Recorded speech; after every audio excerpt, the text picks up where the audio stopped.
எச்எபோட் சினிமாலைக்கு இன்னும் நினச்சி பார்க்க போகிற அப்படி பார்த்தீங்கன்னா பிக் பாஸ் சீசன் 9 இப்போ லைவ் ஸ்ட்ரீமிங்கில் வந்து பார்த்திங்கன்னா ஒரு டிஸ்கஷன் வந்து போயிட்டு இருந்தது. ஸோ ஆல்ரெடி சோஷியல் மீடியாவில் ஒரு நியூஸ் வந்து பார்க்குறோம். ஸோ லாஸ்ட் சீசனில் ஃபேட்மேன் ரவீந்தர் ஒரு விஷயம் வந்து சொன்னது செம ஷாக்கிங்காக இருக்குது. ஸோ பிரஜின் சாண்ட்ராக்கு வந்து என்ன வேணால் பண்ணுங்கள், உங்களுக்கு வந்து இவ்வளோ வீக்ஸ் வந்து கன்ஃபார்ம் அப்படிங்கிற மாதிரி ஒரு ஸ்கிரிப்ட் கொடுத்துருக்குறதா. அதனால தான் வந்து அவங்க அந்த ஒரு தைரியத்தில் தான் இப்போ வீட்டில் வந்து எல்லா விஷயங்களும் பண்ணிகிட்டு இருக்காங்க அப்படிங்கிற மாதிரி ஒரு நியூஸ் வந்து போயிட்டுருக்கு. அதை கேட்கும்போது செம ஷாக்கிங்காக இருக்குது. அது உண்மையாக பொய்யா அப்படிங்கிறதெல்லாம் தெரியல. பட் அந்த ஒரு நியூஸ் வந்து பயங்கர வைரலாக வந்து போயிட்டுருக்கு. அது பார்க்க முடியுது.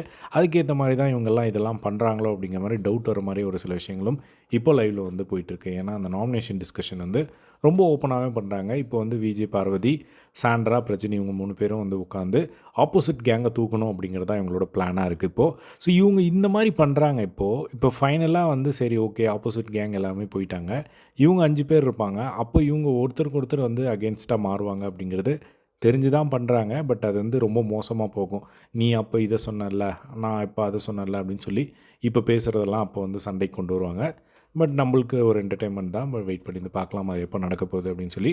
அந்த வகையில் இப்போ இவங்க 3 பேரும் வந்து டிஸ்கஸ் பண்ணிட்டு இருக்கிறது வந்து பார்த்திங்கன்னா, கன்ஃபார்மாக இவங்க 3 பேரை நாமினேஷனுக்கு கொண்டு வரணும் அப்படின்னு சொல்லி பிளான் பண்ண 3 கண்டஸ்டன்ட் யார் அப்படின்னா, சபரி, விக்ரம், கனி. ஸோ இவங்க 3 பேர் கன்ஃபார்மாக வரணும். இவங்க கூட 2 டம்மி 3 டம்மியை சேர்க்கணும் அப்படின்னு சொல்லிட்டு டம்மி கண்டஸ்டன்ஸ் லிஸ்ட்டில் வந்து பார்த்திங்கன்னா ரம்யா, கெமி அண்ட் அமித் இவங்கள வந்து கொண்டு வராங்க. ஸோ இதுதான் வந்து இவங்க டிஸ்கஷனில் வந்து இப்போ பேசிகிட்டு இருந்தது. நடுவில் வந்து எஃப்ஜே வந்தார். ஸோ எஃப்ஜே கூட நிறையா ஒரு கேப்டன்சி இந்த வாரம் எப்படி இருக்க போகிறார் அப்படிங்கிறதெல்லாம் டிஸ்கஸ் பண்ணாங்க.